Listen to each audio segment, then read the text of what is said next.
Bismillahirrahmanirrahim. Assalamualaikum warahmatullahi wabarakatuh. Bagaimana nih kabarnya anak soli-solia semua? Semoga semua dalam keadaan sehat ya, dan selalu dalam perlindungan Allah Subhanahu wa taala. Amin. Alhamdulillah, hari ini kita akan belajar tematik kembali ya. Hari ini kita akan belajar tematik 4A. Kita lanjut ke subtema 3. Dan mata pelajaran yang kita pelajari hari ini yaitu IPA, ilmu pengetahuan alam ya.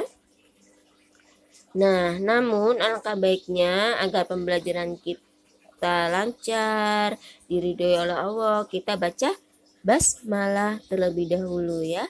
Bismillahirrahmanirrahim. Nah, kita lanjut. Tujuan pembelajaran muatan IPA yaitu yang pertama, melakukan percobaan pemantulan bunyi. Itu terletak pada pembelajaran pertama. Yang kedua, melakukan percobaan pemantulan dan penyerapan bunyi. Ini terletak pada pembelajaran ketiga. Kita lanjut ke melakukan percobaan pemantulan bunyi. Halaman 80. Silakan anak soli-solia. Maaf, halaman 81 ya. Dibuka buku paket tematiknya halaman 81 ya. Di sini kita akan melakukan percobaan pemantulan bunyi ya. Jadi bagaimana sih suara kita bisa sampai terdengar sampai ke telinga orang lain, atau suara-suara pedagang yang keliling di sekitar rumah kita kok bisa sampai terdengar ke telinga kita. Nah, bagaimana sih? Maka kita harus tahu dulu sifat-sifat bunyi ya. Nah, bunyi itu memiliki banyak sifat ya, yaitu yang pertama sifat bunyi dapat dipantulkan, halaman 82 ya. Bunyi dapat dipantulkan. Di buku paket kalian sudah ada, tinggal kalian garis bawahi. Halaman 82 ya. Nah, bunyi dapat dipantulkan. Kapan sih bunyi dapat dipantulkan? Nah, apabila bunyi mengenai permukaan benda keras seperti dinding, kaca, semen, ya. Dan bunyi tersebut maka dapat dipantulkan. Ingat-ingat ya. Bunyi dapat dipantulkan jika mengenai permukaan benda yang keras. Ya. Contohnya bagaimana, Bu? Contohnya misalkan suara kita akan terdengar lebih keras di dalam gua akibat adanya pantulan bunyi yang mengenai dinding gua, ya. Atau misalkan kita ada di kamar. Nah, umi kita memanggil dari misalkan ruang tamu. Maka kan kita bisa mendengar suara umi kan masuk meskipun kita di dalam kamar. Nah, suara umi tersebut memantul melewati dinding ya, mengenai dinding sehingga kita bisa dapat mendengar ya. Selanjutnya, bunyi dapat merambat. Itu sifat bunyi yang kedua ya. Yang pertama bunyi dapat dipantulkan, yang kedua bunyi dapat merambat. Kapankah bunyi dapat merambat? Nah, gelombang bunyi dapat merambat itu ketika terjadi pada benda padat, gas, dan cair. Ini sudah Bu Lita jelaskan pada subtema 1 ya. Bunyi merambat melalui benda gas, benda padat, benda cair. Contohnya apa, Bu? Contohnya misalkan yang kemarin telepon sederhana, kalian membuat telepon sederhana. Nah, itu adalah bunyi merambat kan ya, dari bendanya telepon sederhana kan gelas ya, gelas plastik atau kaleng susu. Nah, dari situ kalian berbunyi ya. Nah, teman yang memegang satunya kan mendengarkan apa yang kalian ucapkan ya.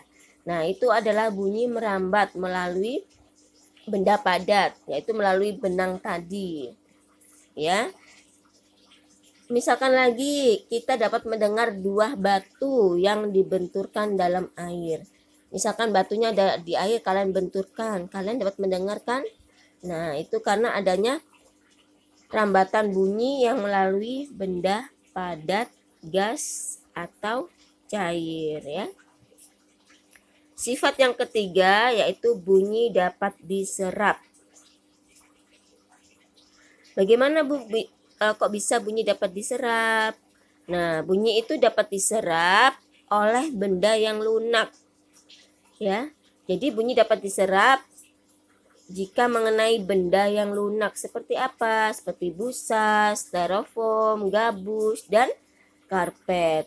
Contohnya apa, Bu? Contohnya misalkan kalian berada di ruangan yang dilapisi busa. Misalkan di bioskop atau di ruang-ruangan yang kedap suara, tidak bisa terdengar suara.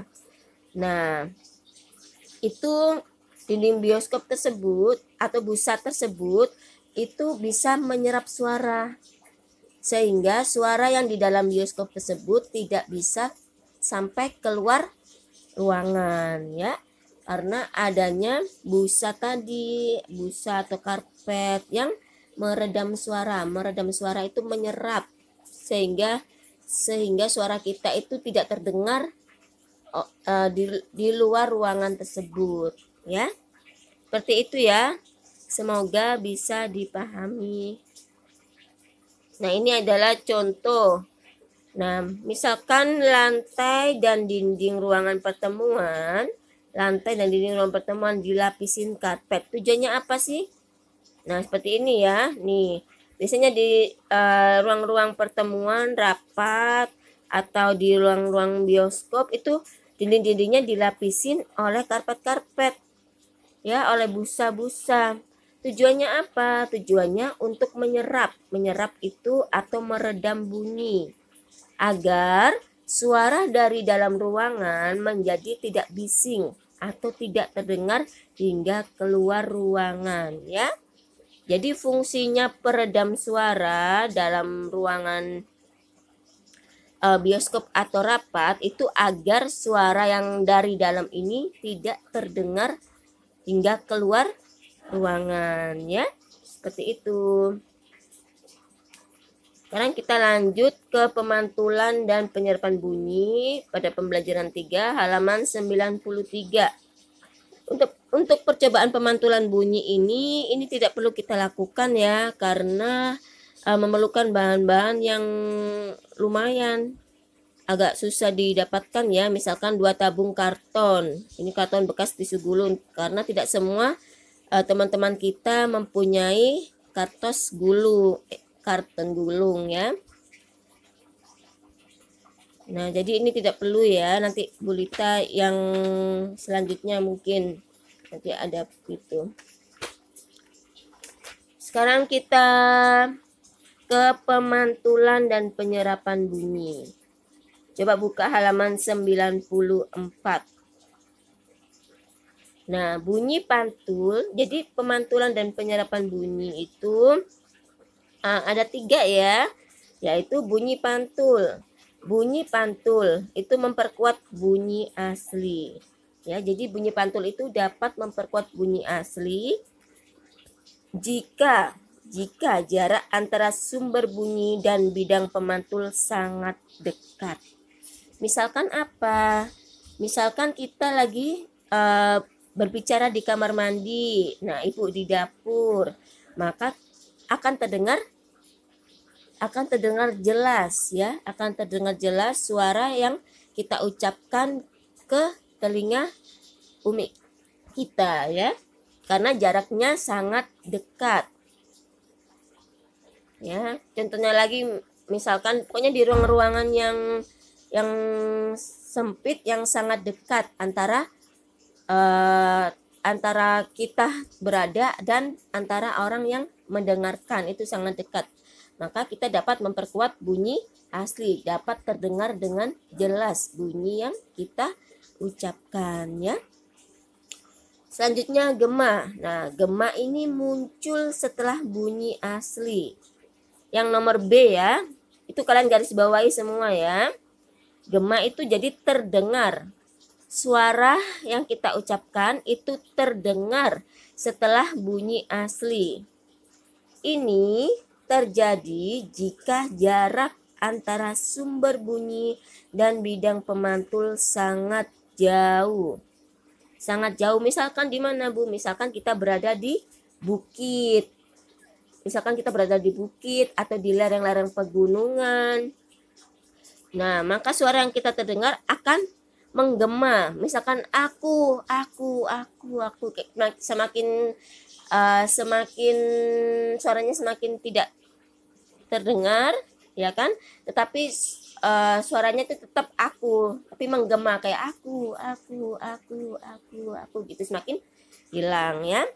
Nah, sedangkan gaung itu terdengar bersamaan bunyi asli, sehingga bunyi asli tidak terdengar jelas. Jadi kalau gaung itu biasanya terdengar bersamaan, bunyinya terdengar bersamaan, sehingga suara yang kita dengar itu tidak jelas. Misalkan ini berada di tempat yang sangat sempit, ya, misalkan di ruang rumah kosong atau di kamar yang kosong. Kalau kita mendengar biasanya atau di lapangan, ya, misalkan halo. Nah, terdengar yang belakang-belakangnya aja. Itu adalah gaung, ya. Misalkan di ruang bioskop atau apa, ya. Maka suara yang kita terdengar kalau gaung tidak begitu jelas. Biasanya yang kita dengar itu yang belakangnya saja. Misalkan halo, gitu-gitu, ya. Seperti itu. Itu adalah gaung. Nah, ini adalah perbedaan antara gaung dan gema, ya. Gaung ini 1 second itu 1 detik. Misalkan kita berbunyi, bunyi asli itu bunyi yang kita ucapkan, ya. Kita ucapkan secara langsung itu bunyi asli. Misalkan kita mengucapkan kata halo, itu kan 2 menit, ya. 2 detik, maaf. 2 detik. Nah, maka bunyi pantul, bunyi yang didengar oleh orang lain atau bunyi pantul yang didengar oleh siapa saja itu, maka akan terdengar ketika berada pada 2 detik, yaitu halo. Nah, maka yang terdengar biasanya bunyi halo, lo-nya yang terdengar, ya. Sedangkan gema itu bunyi asli. Misalkan kita mengucapkan halo itu 2 detik, halo, gitu ya. Maka bunyi pantul yang terdengar itu setelah kita mengucapkan selesai, baru bunyi pantulnya terdengar di 3 detik, ya. Kalau gaung itu ketika kita mengucapkan kata atau kata terakhir, nah itu baru dia memantul, bunyi pantulnya terdengar. Nah, sedangkan kalau bunyi asli, setelah kita selesai berbicara atau mengucapkan kata, baru terdengar bunyi pantulnya. Dan bunyi pantulnya terdengar halo, kayak gitu, ya. Semakin hilang, semakin tidak terdengar jelas, ya. Nah, sekarang ini manfaat bunyi pantul pada di atasnya, ya, yang tahukah kamu proses pemantulan bunyi. Nah, itu adalah 1, mengukur kedalaman laut. Mengukur kedalaman laut itu menggunakan sonar. Sonar itu apa? Sonar itu alat yang digunakan untuk menghitung waktu yang diperlukan oleh gelombang bunyi ketika dipancarkan dari kapal yang ditangkap kembali oleh alat detektor. Jadi untuk mengukur kedalaman laut itu menggunakan sonar. Nah, ini contohnya, bunyi datang dari kapal terus dipantulkan oleh karang-karang, kemudian bunyi pantulnya kembali ke kapal lagi, ya. Nah, selanjutnya untuk mengetahui kedudukan benda laut. Jadi alat sonar tadi selain untuk mengukur kedalaman laut, juga untuk mengetahui kedudukan benda laut. kedudukan benda laut itu benda apa saja, Bu? Misalkan adanya kapal selam, kedudukan kapal selam di mana, lokasi karang ada di mana, kapal karam ada di mana, dan sekelompok ikan.